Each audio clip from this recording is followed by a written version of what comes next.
যদি কখনো cornea, iris, lens, vitreous, retina, choroid, তারপরে অপটিক নার্ভের মতো অংশ ও ব্রেনের কিছু অংশ যেটি চোখের সাথে যুক্ত, সেই অংশগুলোর ক্ষতি হলে সাধারণত আমরা কোনোভাবেই চোখে দেখতে পাই না বা অথবা আমাদের চোখ নষ্ট হয়ে যায়, যাকে আমরা দৃষ্টিহীন বা অন্ধত্ব বলে থাকি। এই চোখের দেখো বেশ কয়েকটি অংশ সম্বন্ধে আমরা জানি। এই যে চোখের সব থেকে বাইরের যে অংশটা, তাকে স্ক্লেরা বলা হয়ে থাকে। এটি সাদা একটা অংশ হয়ে থাকে, যাকে বলা হয়ে থাকে চোখের রক্ষাকর্তা, একেবারে বাইরের স্তর।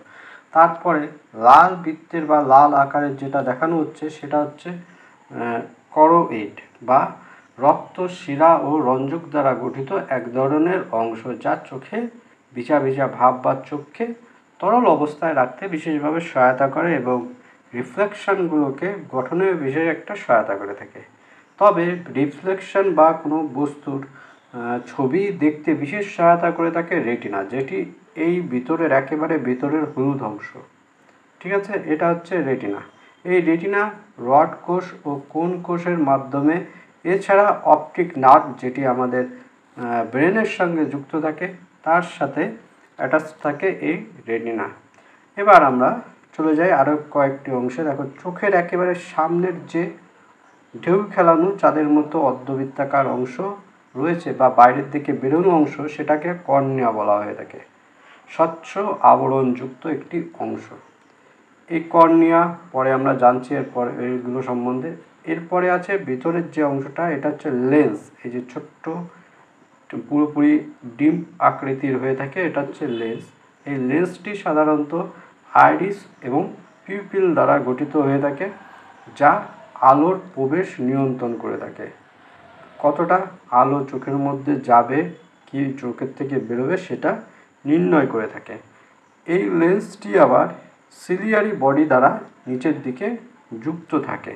ঠিক আছে, চোখের এই যে যতগুলো পড়লাম, সবারই একটা বিশেষ ভূমিকা থাকে আমাদের কোনো বস্তু দেখার ওপর। সাধারণত এই চোখেরই যখন ওই যে সাদা যে অংশটা দেখি আমরা, সাদা চোখের মনির বাইরে দিয়ে, এটি সাধারণত ভিট্রিয়াস ক্যাভিটি বলা হয়ে থাকে। এই ভিট্রিয়াস ক্যাভিটি সাদা অংশটা, যা আমাদেরকে চোখের পেশি হিসেবে সাধারণত বলা হবে। ঠিক আছে, আর রেটিনার যে রড কোষ ও কোন কোষ থাকে, এগুলো আমাদের রড কোষ সাধারণত অল্প আলোতে দেখতে সহায়তা করে, রাতের বেলা দেখতে সহায়তা করে, যে কারণে রাতের বেলা পেঁচা বা শিয়াল কুকুররা ভালো দেখতে পারে। মানুষের রড কোষের সংখ্যা সীমিত থাকার জন্য অনেক সময় ভালোভাবে দেখতে পারে না। আর কোন কোষ হচ্ছে কোনো বস্তুর রং চিনতে সহায়তা করে থাকে এই কোন কোষ। আর অপটিক নার্ভ বা স্নায়ু সাধারণত রেটিনাতে যে প্রতিচ্ছবিগুলো আসছে লেন্স বা আইরিস পিউপিলের মধ্যে দিয়ে, সেগুলোই সাধারণত অপটিক নার্ভের মধ্যে দিয়ে পৌঁছে যায় আমাদের ব্রেনে। একটা ইলেকট্রিক ওয়েভ বা একটা রাসায়নিক অংশ হয়ে পৌঁছে যায় ব্রেনে, এবং ব্রেনে সৃষ্টি করে দেয় যে ওটা কী ধরনের বস্তু। যে কোনো বস্তুকে দেখতে হলে সেই বস্তুর উপর আলো এসে পড়ে, তারপর আমরা সেই বস্তুকে দেখতে পাই। আমরা চোখ বন্ধ করলে বাইরে আলো জ্বলছে, তাহলে কিন্তু দেখতে পারবো না। চোখ খোলা রাখতে হবে, সেই বস্তুর উপর আলো পড়বে, সেই আলোটা রিফ্লেকশন হয়ে আমাদের চোখে আসবে, তারপরে আমরা দেখতে পারবো।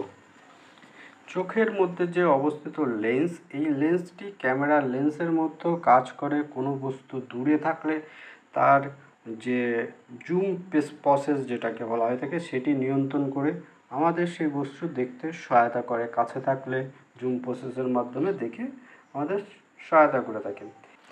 আমরা যে ছবিটা দেখলাম বাইরে, অর্থাৎ বাইরে লেখাটা সঠিকভাবে দেখছি বা মোবাইলটা সোজা দেখছি, কিন্তু আমাদের রেটিনাতে সেটি উল্টো প্রতিচ্ছবি হয়, এবং সেই উল্টো প্রতিচ্ছবি আবার তথ্য হিসেবে গিয়ে অপটিক নার্ভের মধ্যে দিয়ে ব্রেনে যায়। ব্রেন থেকে আমরা সেটাকে সোজা হিসেবে দেখতে পাই। অনেকটা যেরকম যে সাবমেরিনে ব্যবহার করা হয়ে থাকে পেরিস্কোপ টাইপের, ওই ধরনের খুব সম্ভবত হয়ে থাকে এই জিনিসটা।